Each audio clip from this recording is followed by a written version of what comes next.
आज तक आपने सुना होगा कि इब्लीस हमेशा इंसान को इबादत से गुमराह करने की कोशिश करता है, मगर आज की यह कहानी इतनी अजीब है कि इसे सुनकर आप हैरत में पड़ जाएंगे। एक शख्स अंधेरी रात में नमाज अदा करने के लिए अपने घर से निकला। रास्ता बहुत अंधेरा था और चलते हुए उसे ठोकर लग गई। वह मुंह के बल गिर पड़ा और कीचड़ से लथपथ हो गया। गंदे कपड़े देखकर वह वापस घर लौटा, लिबास बदला और फिर से मस्जिद की ओर रवाना हुआ। अभी कुछ ही कदम चला था कि उसे दोबारा ठोकर लगी और वह फिर गिर पड़ा, मगर उसकी हिम्मत कम न हुई। वह फिर घर लौटा, कपड़े बदले और एक बार फिर मस्जिद की ओर बढ़ा। इस बार जब वह घर से बाहर निकला तो दरवाजे पर एक अजनबी खड़ा था, जिसके हाथ में एक चमकता हुआ चिराग था।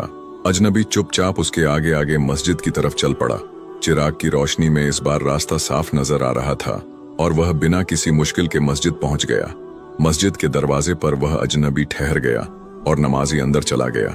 नमाज अदा करने के बाद जब वह बाहर निकला तो देखा कि वह अजनबी अभी भी खड़ा था, मानो उसे घर छोड़ने आया हो।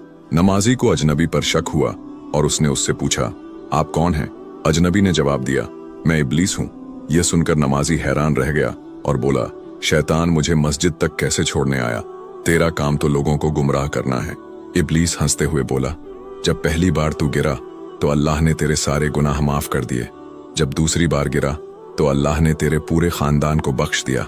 मुझे डर था कि अगर तू तीसरी बार गिरा तो अल्लाह पूरे गांव को बख्श देगा, इसलिए मैं चिराग लेकर आया ताकि तू बिना गिरे मस्जिद पहुंच जाए।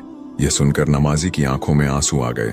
उसने सजदे में गिरकर अल्लाह का शुक्र अदा किया कि उसकी मेहनत और नियत को अल्लाह ने कबूल कर लिया।